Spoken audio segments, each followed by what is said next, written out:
Eh bien salut tout le monde, c'est AZK. Aujourd'hui on se retrouve pour le 128e jour de cette année de staking. Au programme, comme prévu, on va aller sur Moonpot retirer les stablecoins que j'ai déposés là-bas. On va aller les faire travailler sur un autre protocole, ne vous en faites pas, vous allez tout voir dans la vidéo. Et à la fin, on ira sur la Huobi EcoChain pour calculer les impermanent loss que j'ai sur ma stratégie Ethereum USDT. Ça fait longtemps que j'ai pas calculé des impermanent loss, donc je pense que ça pourrait faire un bon rappel. Comme il y a des nouveaux arrivants à chaque vidéo, il y a peut-être des gens qui ne savent même pas ce que c'est les impermanent loss, donc c'est important d'en parler. Avant ça, il y a un petit fait assez intéressant que j'ai envie de vous partager. Si je n'avais pas fait ce challenge des 1 an de staking et que mes 5000 $, je les avais utilisés pour acheter du Bitcoin le 1er janvier, bon déjà le Bitcoin je l'aurais acheté aux alentours de 47 000 $. Et le plus intéressant surtout, c'est la baisse qu'il a fait depuis le 1er janvier. Actuellement on est autour de 31 500 $, donc si on calcule la baisse sur TradingView, hop, on est aux alentours de 33-36%, ça dépend si on prend le bas du bas ou si on prend le cours actuel. Donc sacrée correction quand même pour le Bitcoin, on va dire allez moins 34%, pas trop mal. Et du coup si j'avais acheté 5000 $ de Bitcoin et que je n'y aurais pas touché de l'année, aujourd'hui, ça vaudrait autour de 3300 $. Alors, si je les avais déposés sur un truc comme Celsius, Nexo, je sais pas quoi, j'aurais pu avoir des intérêts dessus. Mais dans le meilleur des mondes, j'aurais eu déjà 2% d'intérêt sur l'année.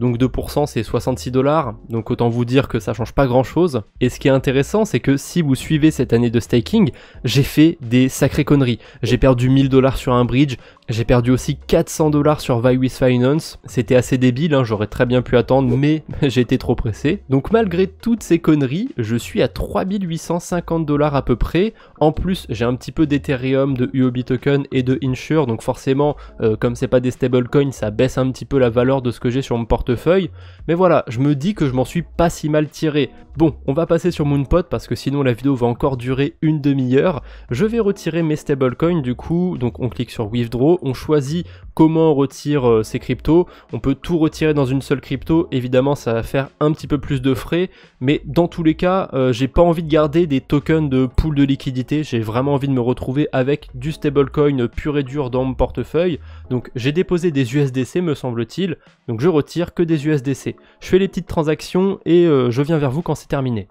Donc au final ça a coûté à peu près 1,2 fantômes, cher c'est relatif, 69 centimes ça va, c'est pas non plus la mort quand on compare à la Binance Smart Chain par exemple, mais ce qui fait que cette transaction est aussi chère, c'est qu'il se passe pas une seule chose dans la transaction, vous le voyez, il y a plein d'informations, il s'est passé plein de choses, donc forcément ça demande beaucoup de frais pour tout exécuter. Et si je dis que la transaction est super chère, c'est parce que Fantôme, j'ai fait des vidéos dessus il y a des mois et les frais ne valaient même pas 1 centime à l'époque. Bref, j'ai pas ouvert cette transaction pour rien, c'est cette valeur qui m'intéresse, combien j'ai retiré d'USDC, donc je vais la copier-coller. Comme ça me permet de calculer la plus-value que j'ai fait sur les USDC en les déposant sur Moonpot, et bon, c'est pas fameux, j'ai gagné 4,51 $, sincèrement on a vu mieux. Et comme d'habitude, on n'oublie pas d'ajouter ces 4,51 $ sur le suivi de portefeuille, donc depuis une source externe à mon portefeuille, on met la bonne valeur d'USDC, et on n'a plus qu'à enregistrer ça. Voilà, c'est bon. J'ai toujours besoin de cette transaction parce qu'elle va m'être utile. Sur Moonpot, il y a des intérêts en POT, le token de la plateforme. Alors, j'en ai que 11 à peu près, ça vaut dans les 3 $. J'ai pas spécialement envie de m'embêter avec une si petite somme. Je vais pas les garder, du coup, je vais les convertir contre des stablecoins. Mais malheureusement, on peut pas les trouver aussi facilement que ça. Si je vais sur 1inch et que je tape POTS, vous voyez, il n'apparaît pas. Donc, je vais me servir de ma transaction. Je vais cliquer sur le Moonpot ici. Et là, je vais pouvoir récupérer son adresse de contrat. Alors, j'aurais très bien pu aller juste sur FTM Scan, taper POTS ici, et je l'aurais retrouvé assez facilement. Mais on sait jamais. Parfois, il y a des faux tokens, j'aurais très bien pu tomber sur un mauvais. Alors, comment identifier facilement un faux token? On peut le voir par rapport soit à son total supply. S'il y a un nombre vraiment très bizarre de votre crypto, ça peut vous alerter. Et aussi, ça peut se voir au niveau des holders. S'il y a que 2-3 personnes qui détiennent de cette crypto, il y a peu de chances que ce soit la vraie. Là, il y en a 354 adresses, donc clairement, je n'ai aucun doute. Et puis, de toute façon, je l'ai trouvé à partir de ma transaction, donc c'est le protocole Moonpot qui me les a envoyés. Autant vous dire que je ne peux pas me tromper. Donc, cette adresse de contrat que j'ai copiée, je la colle sur 1inch. J'importe du coup le Moonpot. Évidemment, quand on importe une crypto, 1inch nous dit de faire attention, donc moi je sais que c'est la bonne, il n'y a pas de souci. On va cliquer sur maximum et je vais tout convertir en TUSD. Voilà, parce que vous allez comprendre pourquoi je fais ça, ça va me faire d'une pierre deux coups, hop. Donc comme toujours, on n'oublie pas de noter la transaction sur son tableur. Moi je les ai vendus, mes potes, pour à peu près 3,80 $. Évidemment quand je le dis, j'arrondis, hein, mais forcément quand on fait son suivi, c'est important de mettre des valeurs exactes pour pas avoir d'erreur dans son suivi de crypto. Et au passage, le TUSD il est apparu comme par magie sur mon suivi de crypto. J'aurais dû vous montrer comment j'ai fait, donc je me rattrape. Tout simplement pour ajouter une crypto, on clique sur le petit plus ici, hein, c'est assez instinctif, et on cherche son nom tout simplement. Alors c'est assez mal foutu FTX, quand vous cherchez le nom de certaines cryptos, parfois elles apparaissent qu'à la fin, je sais pas trop pourquoi. Par exemple, là j'ai le Celo qui me vient à l'esprit. Bon, pour le coup, il est apparu en premier correctement, mais il y a des fois, je vais pas chercher d'exemple parce que ça va être trop long, mais il y a des fois vous cherchez le nom d'une crypto, elle n'apparaît pas, elle est tout en bas, normalement vous devriez la trouver.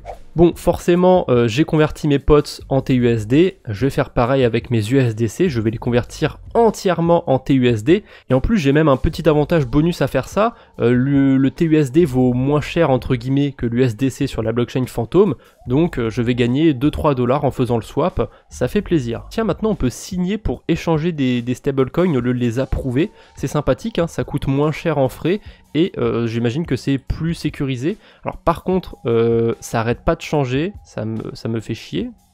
Non, c'est bon. Alors là, vous voyez, il y avait une couille dans mon suivi, je sais pas comment ça a pu arriver, mais sur mon FTX, j'ai 1056 USDC, et pourtant je suis à peu près sûr que tous mes USDC, ils étaient sur la blockchain Phantom, donc je pense pas en avoir un ou deux qui traînent quelque part, et sur mon tableur, vous voyez bien que j'ai changé 1054,989 USDC. J'ai 1 $ qui s'est perdu, je sais pas comment, ça arrive assez souvent, c'est pas très grave, en général c'est des petites sommes que j'ai dû oublier par-ci par-là, mais de temps en temps, je vous invite à recompter vos stablecoins et à les mettre à jour sur FTX, parce que ça arrive que vous en ayez oublié quelque part, c'est des mésaventures qui peuvent vous arriver aussi. Donc en fait, au lieu de noter la quantité que j'ai vraiment échangé d'USDC, je vais noter la quantité totale que j'ai d'USDC sur mon suivi de crypto, tout simplement parce que maintenant j'ai plus d'USDC dans mon portefeuille, donc je vais pas tricher en laissant un USDC qui n'existe pas.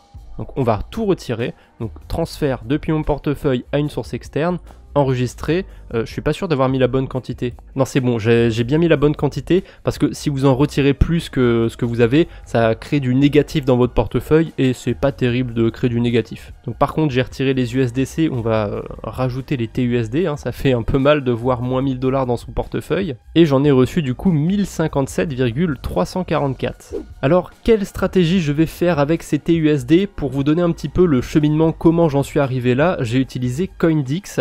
Alors si vous regardez cette vidéo plusieurs semaines, plusieurs mois après, c'est possible qu'ils aient changé le nom. Ils ont parlé de changer le nom parce que forcément en anglais CoinDix, ça fait penser à autre chose. Mais bref, c'est pas le sujet de la vidéo. Et sur CoinDix, ce qui est incroyable, c'est qu'on peut trouver les meilleurs rendements sur la crypto qu'on veut, la blockchain qu'on veut, le protocole qu'on veut. Et moi du coup, je voulais chercher des bons rendements sur des stablecoins et sur la blockchain Phantom. Donc j'ai choisi le filtre Phantom, le filtre Stablecoin, et ensuite vous triez par APY pour avoir que les meilleurs rendements qui arrivent en premier.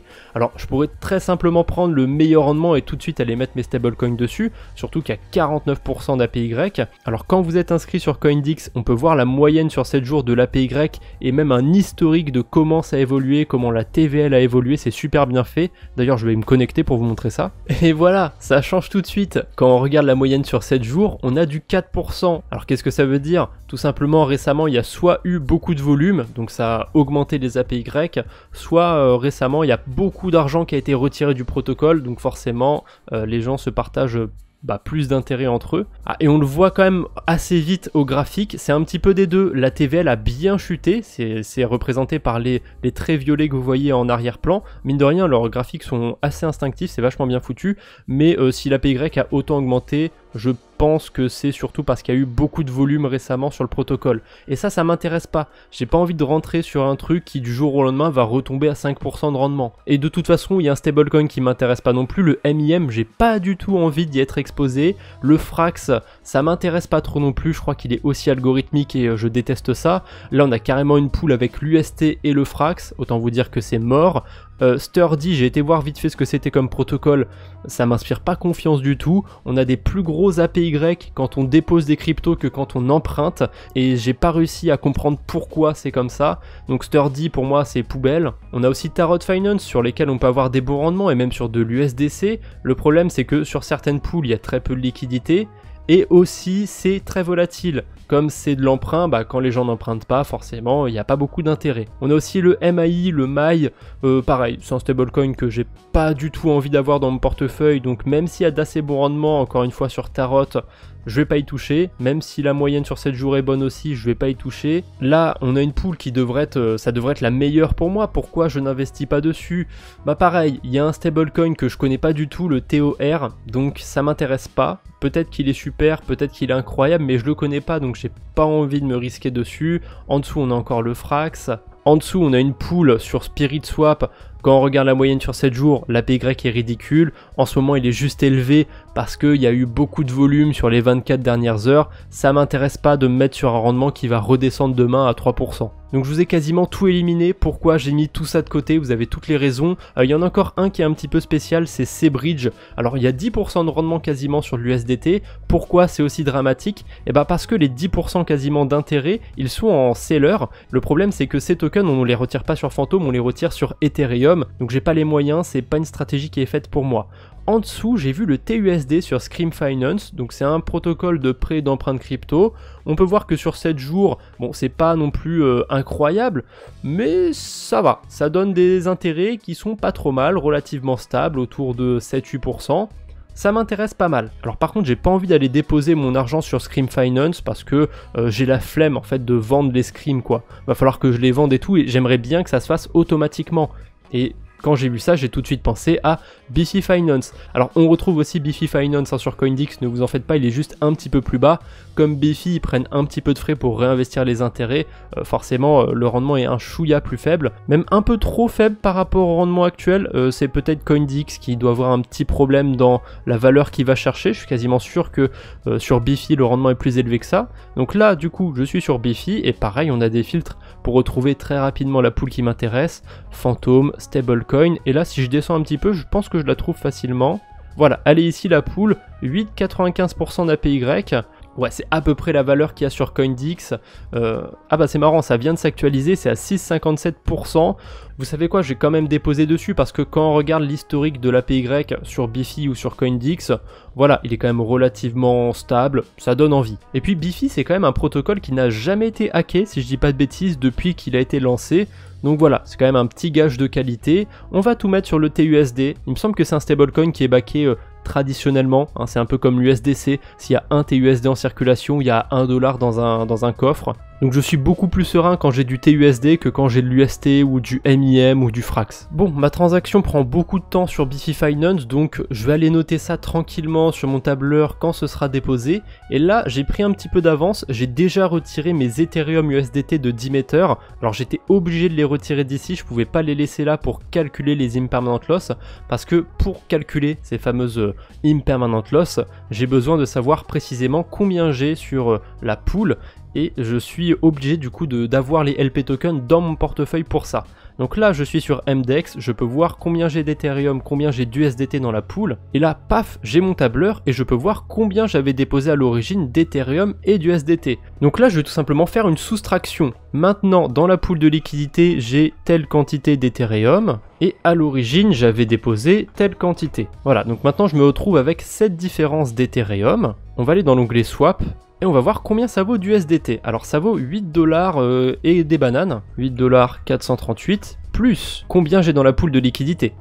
J'ai 85$ et des poussières. Donc au total, si je reviens au nombre d'Ethereum que j'ai déposé initialement, donc si je reviens à 0 gain sur mes Ethereum, j'ai 93 USDT. Donc ça va, je m'attendais à pire, sincèrement je m'attendais à pire. À l'origine, voilà, je superpose les deux, à l'origine j'ai déposé 94,29 USDT. Donc voilà, je peux ressortir avec 50 centimes en moins, c'est pas la mort, hein, c'est pas dramatique non plus. Bon, sur 188 $, ça fait combien en pourcentage? Ça fait quoi, 0,3%? 0,3% d'impermanent loss? Ah, c'est pas si mal. Sincèrement, je m'attendais vraiment à pire. Je m'attendais à 5, 6, peut-être 10% d'impermanent loss, sincèrement. Ce qui est intéressant sur la UOB EcoChain, c'est que dès que ça crache fort le prix des cryptos, il y a énormément de volume sur MDEX parce que c'est le seul échangeur quasiment qu'il y a sur cette blockchain. Donc c'est pour ça qu'en ce moment, il y a du 90% d'intérêt sur du UniUSDT, sur du HFIL USDT. Voilà, même sur l'Ethereum USDT en ce moment il y a du 28% d'intérêt parce que forcément vous les voyez, les LP Transaction Fee ils explosent, donc ça équilibre un petit peu les impermanent loss d'avoir ces frais. Et je suis à peu près persuadé que si j'attends quelques jours je serai revenu à l'équilibre et que si j'attends probablement quelques semaines je serai dans les gains sur la pool de liquidité. Mais ces 50 centimes d'impermanent loss je pourrais très bien les rembourser maintenant tout de suite parce qu'en ce moment sur Demeter j'ai des petits gains en DMT et en MDX et là de tête j'ai pas besoin de calculatrice, je sais que ça vaut plus de 50 centimes. Donc voilà, si je vends mes récompenses, finalement ça équilibre mes impermanent loss. Donc au final tout est bien qui finit bien. Par contre je vais redéposer mes Ethereum USDT, c'est important, j'ai envie qu'ils continuent de me faire des intérêts. Et c'est parfait, ma transaction sur Phantom vient de passer, mes TUSD sont déposés sur Bifi. Donc maintenant il n'y a plus qu'à attendre et j'espère que ça va bien se passer sur Bifi aussi. Voilà, c'est tout pour aujourd'hui, j'espère que cet épisode vous aura plu, n'hésitez pas à me le dire en commentaire et n'hésitez pas à mettre un like pour me le faire savoir. N'oubliez pas de vous abonner si ce n'est pas déjà fait pour ne pas rater les futurs épisodes. Et voilà, je vous embête pas plus, on se retrouve bientôt j'espère, d'ici là portez-vous bien, allez, salut tout le monde!